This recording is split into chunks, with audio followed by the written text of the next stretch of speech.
Salam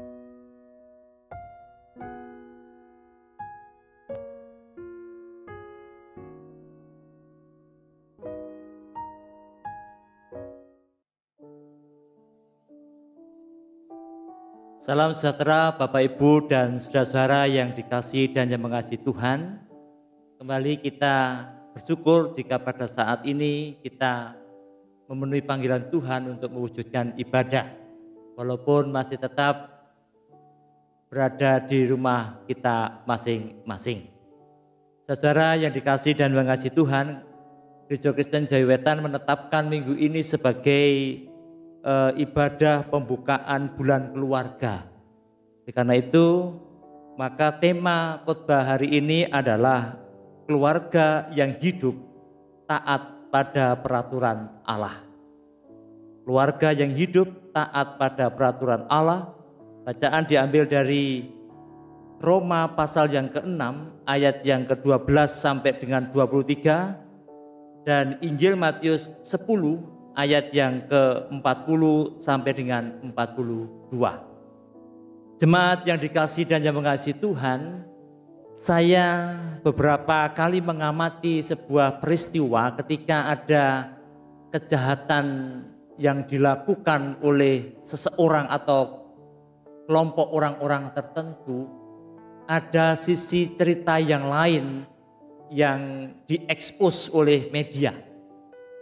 Dan cerita itu beragam. Salah satunya yang menarik perhatian saya adalah ketika di lingkungan di sekitar seseorang atau kelompok yang jahat itu mengungkapkan bahwa sebenarnya orang ini adalah orang yang baik, orang yang tidak bermasalah, orang yang bersosial tinggi dengan seringkali berbagi berkat kepada yang lainnya.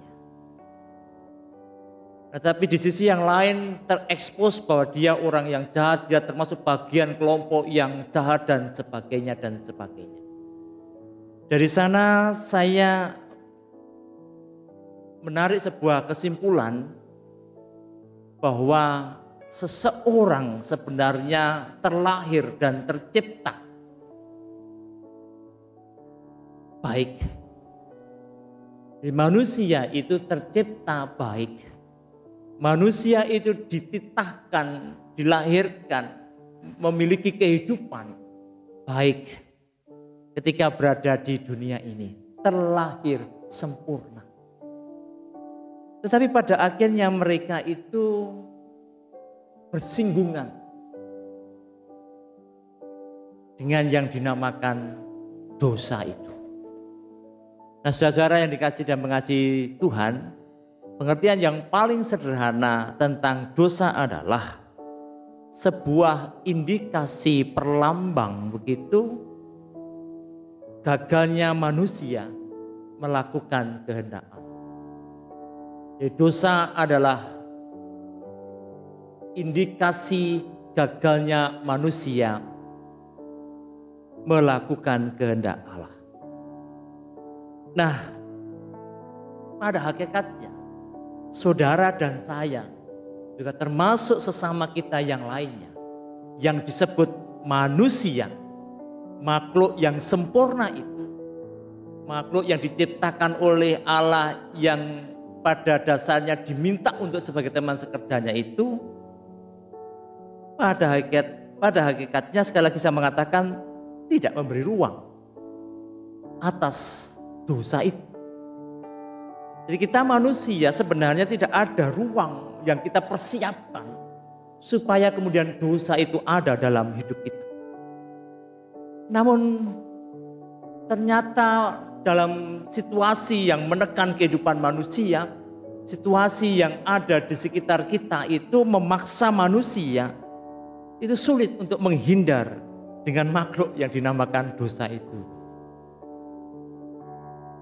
Nah, disinilah kemudian terjadi sebuah banyak peristiwa yang memporak-porandakan ritme kehidupan yang baik itu oleh karena esensi keberadaan dosa yang sulit dihindarkan oleh manusia yang terus berupaya untuk menolak, memberikan ruang terhadap dosa ini. Nah, Rasul Paulus dalam bacaan yang di Roma tadi pada intinya mengungkapkan bahwa manusia itu memerlukan kasih karunia Allah. Manusia memerlukan kasih karunia Allah untuk bisa memproteksi dirinya, bahkan untuk bisa menyerang makhluk dosa itu. Karena ketika manusia menerima kasih karunia Allah, ada peluang manusia itu untuk memperoleh kebenaran yang dipergunakan dalam kehidupan kekalnya. Kebenaran untuk hidup kekal ketika berada di dunia, dan kebenaran hidup ketika berada kelak di surga itu. Dan kebenaran untuk hidup yang kekal sebenarnya adalah karis atau anugerah. Dan saudara sudah memahami dan beberapa kali saya mengungkapkan dalam ibadah-ibadah keluarga begitu, anugerah adalah sebuah konsep tindakan hidup untuk mendamaikan dan untuk mengampuni. Nah, saudara yang dikasihi dan mengasihi Tuhan, Paulus juga mengungkapkan bahwa kasih karunia Allah dalam bacaan kita yang pertama tadi di Roma 6:12-23 mengungkapkan sebuah peristiwa mentransformasi manusia. Mengubah manusia dengan cara manusia itu sendiri.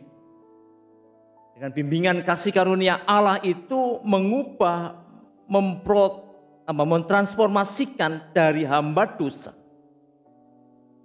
dari perilaku kehidupan salah yang dipimpin oleh dosa, berubah menjadi sebuah perilaku yang dipimpin oleh roh kebenaran. Jadi kasih karunia Allah itu mentransformasi, mengubah dengan cara yang sangat elegan dan indah. Manusia yang selama hidupnya dipimpin oleh dosa, berubah menjadi perilaku kehidupan yang dipimpin oleh roh kebenaran. Dan itu sumbernya dari kasih karunia Allah. Nah, kasih karunia Allah dengan demikian adalah sebuah kekuatan yang berasal dari Allah yang membuat manusia itu terbebas dan merdeka terhadap pimpinan dan jeratan-jeratan dosa yang memperlemah dan bahkan menjajah dalam diri manusia untuk mengambil ruang yang lebih banyak dan kemudian diisi dengan sebuah tabiat perilaku yang salah sehingga manusia supaya hancur dan tidak akan menuruti kehendak Tuhan.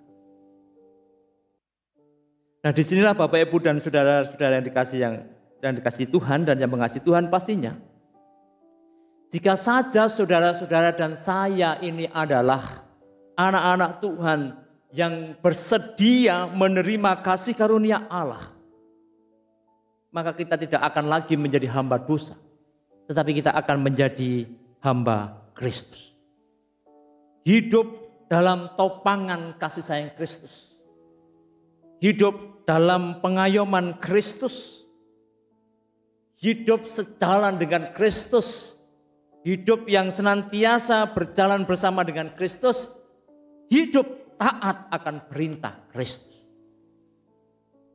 Jika itu terjadi dalam setiap diri pribadi manusia Kristen, maka dengan sendirinya maka keluarganya yang hidup adalah keluarga yang taat dalam peraturan-peraturan Allah. Taat pada ritme kehidupan yang dirancang oleh Allah dan tidak lagi dikuasai oleh dosa yang seringkali menghancurkan kehidupan baik manusia yang adalah saudara dan saya. Nah, keluarga kita pastilah akan merubah pola kehidupan yang seringkali diinggapi dengan kekuatan-kekuatan dosa. Kita terimalah kasih karunia Allah itu supaya kita menjadi hamba Kristus, hamba yang taat kepada Kristus, yang terus menuntun kita menuju ke arah kebenaran dan tidak lagi memiliki rasa-rasa yang menyakitkan orang lain, tetapi memiliki sebuah kehidupan yang terus memposisikan hidup untuk memuliakan Tuhan. Nah, konsekuensi logis kita bisa melihat dari bacaan yang kedua tadi di Matius 10 ayat yang ke-40 sampai dengan 42. Mereka yang menuruti perintah Kristus, mereka yang menjadi hamba Kristus, mereka yang menjadi hamba kebenaran, dan semoga kita bertahan di situ, adalah mereka yang mampu dan dimampukan untuk menyambut Allah. Dengan demikian maka kita juga bisa menyambut Dia, Kristus, menyambut Allah dengan segala atribut kebaikan Allah itu dalam hidup kita. Jika saja atribut kuasa dan rahmatnya itu ada dalam kehidupan orang-orang yang percaya dan mengikuti perintahnya, maka sebenarnya tidak ada kamus yang menceritakan bahwa orang Kristen itu hidupnya penuh dengan kekurangan dan ketidaksejahteraan. Tapi hidup yang berkelimpahan karena dipakai untuk berbagi kepada orang lain. Hidup bersama-sama dengan Kristus yang tidak akan pernah kekurangan. Karena hidupnya adalah hidup yang penuh dengan kebenaran dan anugerah. Etis moral, catatan nilai terbaik iman kita. Dengan berharap bahwa orang yang hidupnya penuh dengan kebenaran dan kudus, orang yang berkarakter Kristus, bukan hanya sasarannya pada kekuatan roh dalam hidupnya, melainkan juga tubuh dan raga. Maka itulah dalam kehidupan kita sehari-hari, mari kita mencoba dan terus berusaha keras raga kita dengan kekuatan roh kebenaran yang ada di dalam hidup kita. Kita senantiasa memerangi ketidakadilan. Kita senantiasa memerangi keserakahan. Kita senantiasa memerangi kesombongan yang dimulai memerangi dalam diri kita. Pada akhirnya terus menerus semua orang di sekitar kita menjadi hamba kebenaran. Tuhan memberkati saudara-saudara dan saya. Amin.